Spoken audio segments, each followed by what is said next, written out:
What's up to my favorite family? Thanks for tuning in to the channel Sense by ATL Corey. Well, I finally got the time to wear Rayhaan's Tonquin Giza. This is your box, nothing special. This is the same way that Rayhaan does all of their fragrances, which I don't mind because they do take the time to put it into the fragrance. So this is your box. All right, this is your bottle. Same bottle as always. Magnet top, very, very good. Let's take a look at the atomizer. Very good atomizer, not pressurized, but it does come out and disperse very, very well. Now, let me just start off by saying Tonquin Giza is a very good cologne, in my opinion.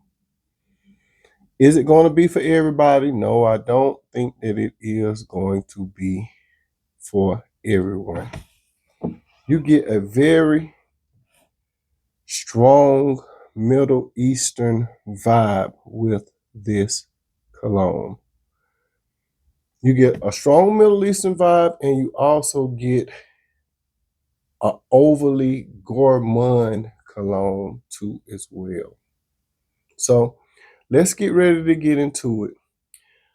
You know how most fragrances have a top note, middle note, and base. Giza does not have that. They basically have a middle and a base. Okay? So, and what you get out of this cologne from the middle, it basically stays the same way, but that middle does tone down a little bit and makes way for that base to come up. Okay? So let's get ready to get into it. The notes are leather, amber, powdery notes, tonka bean, cocoa, almond, and vanilla. Very, very simple cologne, okay? And when the fragrance first opens up, you do get hit with that leather, okay? But it's not that strong type of leather that is off-putting. This is more of a suede leather with some smokiness to it. It has some woodiness to it. And it has a slight tobacco type of smell, at least off of my skin. I have worn this 2 times, and it was a little challenging. It was a little challenging to wear this one on 2 times, but I'll tell you later in the review why it was a little challenging. Now, after that leather note, you start to get that amber to start coming out. And that amber gives a nice, rich, sweet, cozy, resinous, slightly spicy type of feel, okay? You also have a powder note that's in this one that gives a soft, clean laundry type of feel.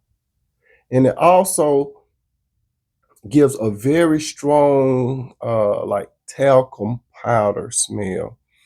I know for my younger people, you might not know what talcum powder is like, but for the older crowd, when we used to go get our haircut, they would take that white powder, put it in there and slap it around your neck, and that dusting would get up in your nose and it would smooth your skin out, and you would just have that nice powdery type of smell. Now they just take the alcohol and spray it all on you, and that's it. But it has that talcum powder smell. So, when the fragrance first opens up, you get that leathery, you get that spicy, and you get a nice powder type of smell that's going to stay through the life of the fragrance. Now, when it starts to get to the base of the fragrance, those notes do tone down, and it makes way for the cocoa note to start coming out. And that cocoa note kind of gives a velvety, dark chocolate type of feel with a roasted bean type of aroma. Like I say, it is Middle Eastern, so you really get a very, very strong type of Middle Eastern vibe with this cologne. And that cocoa also kind of puts me in the mind of when I was younger, I would drink that Nestle Quick powdered milk. I mean, powdered chocolate milk that you would put into the chocolate milk. And when you put it in there, you know how the fume kind of pop up out of there. That's what this cocoa note kind of puts me in the mind of as well. Just like take me back when I was a little kid and I was drinking that chocolate milk that was made out of that powder. Kind of puts me in the mind of that. Also, the vanilla note and that almond and that tonka bean that's in here, it's like they are all somewhat similar, in my opinion. So, that's what makes it very, very gourmand. You get a vanilla, powdery, chocolatey, leather fragrance with some spice. Now, it is good enough to cut through heat. Like I say, I think that this is something for over in the Middle East to cut through heat.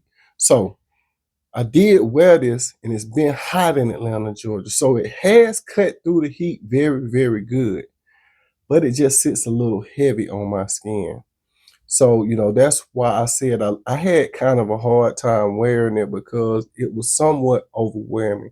I think that this one would be more of a great winter fragrance. And I will wear this one when the winter time comes along. I just gotta let it sit for a little while. And and I think that's just because of that tonka bean, that almond, and that vanilla. It's like double gourmand. So it's like you really have to love gourmand fragrances to really get with this one. But with that being said, these three notes put together kind of give you a warm, creamy, nutty, slightly spiced vanilla type of a fragrance when you put all three of those together. Like I said, it is gorgeous, but this would be more for the winter time. With that being said, the longevity on this guy is very, very good. The vanilla is going to last. That tonka bean is going to last. The cocoa is going to last. And you have that leather from the top that's never going to go anywhere with that, with that amber. This is more of a lasting cologne. 8 to 10 hours. Easy. Spray it on clothes. You're going to be good to go. It gives a complex and intense vanilla type of smell. Like I say, like you over in the Middle East. So if you don't like vanilla, you may, or if you don't like gourmand scents, you may want to stay away from this one because this one is overly gourmand with some leather and spice. Okay. The sillage on this one was good for 2 to 3 hours. Um, it's not a room filler. It's not a room filler, but when you pass somebody, they will know that you have on a nice vanilla fragrance. So, you know, um, they will know that you have on a fragrance. It's still good. You get a good sillage out of this. The seasons that I think that this is going to really shine is the upcoming winter. If you do wear it in the springtime or in the summertime, just let it be a cooler summer or spring night. Okay. Would this be a good date night fragrance? It just depends. Whether you like gourmand fragrances and whether the girl that you with, if she likes gourmand fragrances. But I do think that this would be perfect as a office scent. If you work in an office and where it's nice and cool all the time, this one would be great. Check your sprays on it though. You don't need a lot with this one because that leather and that spice, that vanilla, it does come out. Like I say, it's not a room filler, but if you do like I do with 12 sprays, I just think that one would be a little too much. 5 to 6 sprays with this one, that would be perfectly good. I also think that this would be good for all age groups if you like gourmand fragrances. But I really do think that I would really enjoy wearing this when the wintertime come around, and that's when I'm going to really rock it a little more But I still think that Rayhaan did a good job. You know, I am the Rayhaan man, but I just got to I just have to wear this one in the, appropriate season. This one is really, like I say, more for the winter time. Safe blind buy for guys that like gourmand fragrances. This is very masculine. I don't see any females rocking this one, but to each his own. Get your nose on this one. Check it out. If you have it, put in the comments what you think about it. Thanks for tuning in to the channel. Sense by ATL Core. Peace.